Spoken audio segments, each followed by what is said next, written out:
and I'm a rising sophomore at Pascack Valley High School.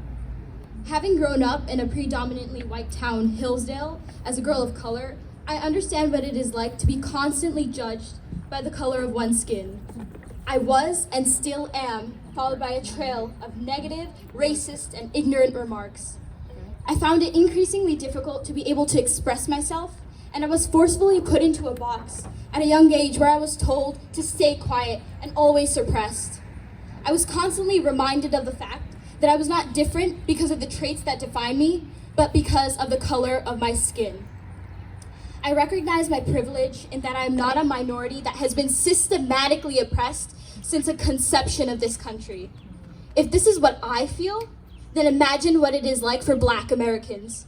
Imagine what it is like for Black Americans who in our community are part of an even smaller minority who live in an unfair and unjust society that does not serve them, yet has exploited and taken their fruits of labor.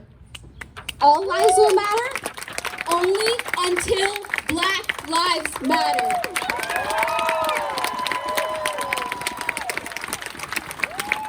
Because in 2006, when Katherine Johnson, a 92-year-old Black woman, was killed, the system did not change. Because in 2014, when Tamir Rice, a 12-year-old Black boy, was killed, the system did not change.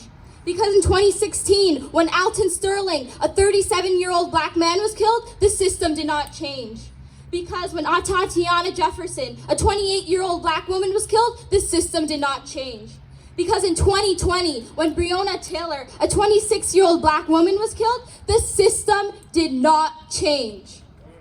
Let us realize and recognize that reformist policies will not and have not changed anything.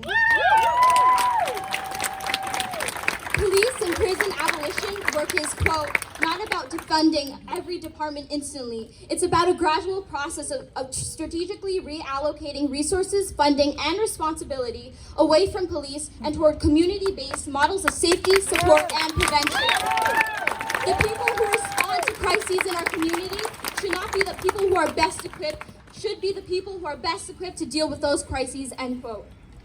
With the current removal of the Pascack Valley Indian mascot and the Pascack Hills Cowboy mascot, we have been able to witness the deeply rooted racism within our community and district. Those opposed to the removal of the mascots, many of whom are white people, have created petitions, made a mockery of the Black Lives Matter movement by instead holding a rally, and their overload of disrespectful, senseless, and racist comments in support of the mascots on social media.